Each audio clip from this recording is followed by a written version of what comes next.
The United States Marine Corps has been functioning as a force of readiness and preparation since 1775, serving our country whenever duty calls. However, during the 1800s, the U.S. Marine Corps remained the only military group to not accept African Americans until 1941, when President Franklin D. Roosevelt signed Executive Order Number 8802, forbidding service industries or the government from denying employment on the basis of race, creed, color, or national background. In 1942, the first African American recruits arrived at Montford Point, changing the face of the U.S. Marine Corps forever. February is the month chosen to celebrate the strength and courage of many individuals who have transformed the history of this nation. Hello, my name is Adam Webb, and today I will inform you on a group of African American men that not only reshaped America's armed forces, but changed African American history. Those men were known as the Montford Point Marines. In 1942, President Roosevelt established a presidential directive giving African Americans an opportunity to be recruited into the Marine Corps. African American Marines were segregated and experienced basic training at a facility at Camp Lejeune in North Carolina called Montford Point. 20,000 African American Marines received basic training here from 1942 to 1949. The Marine Corps sought to discharge these Marines after the war and keep the Marine Corps an all-white organization. But once given an opportunity, these men sought to prove that they were just as capable as other Marines regardless of the color of their skin. In spite of their efforts to keep African Americans out of the Marine Corps, many African American men became instructors or trainers of their platoons. These men were harder upon their African American brothers in arms than their white counterparts in order to prove that they were equally as capable and strong.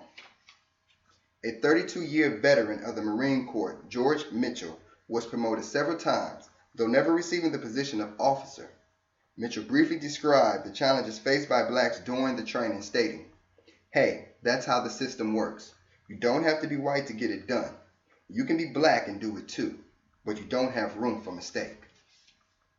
Frederick C. Branch became the first African American Marine Corps officer in 1945. In 1945, he was commissioned as second lieutenant. He received the rank of captain before leaving the U.S. Marine Corps in 1955. Today, the Frederick C. Branch Scholarship is named in his honor. In 1948, Harry S. Truman issued Executive Order 9981, negating segregation, and Montford Point was deactivated in 1949. Montford Point became Camp Johnson in honor of Sergeant Major Gilbert H. Hashmark Johnson, who was selected to assist in training of his platoon and became one of the first black drill instructors in the U.S. Marine Corps. Camp Johnson became the first military installation in the U.S. to be named after an African American. Colonel Grover C. Lewis was the first African American to command Camp Johnson and remembers the contribution of the Montford Point Marines with this quote: "The Montford Point Marines are extremely important. They were strong enough to take on a challenge that seemed to be insurmountable at that particular time, and for them I do serve." These points have shown how the efforts of one group of men influenced the nation's government and helped our nation to survive critical wars during the 1940s. The service of the Montford Point Marines redefined the armed forces by allowing all men to serve their country with pride, regardless of the color of their skin. I leave you with these final thoughts from Louis Gossett Jr. from the documentary The Marines at Montford Point Fighting for Freedom.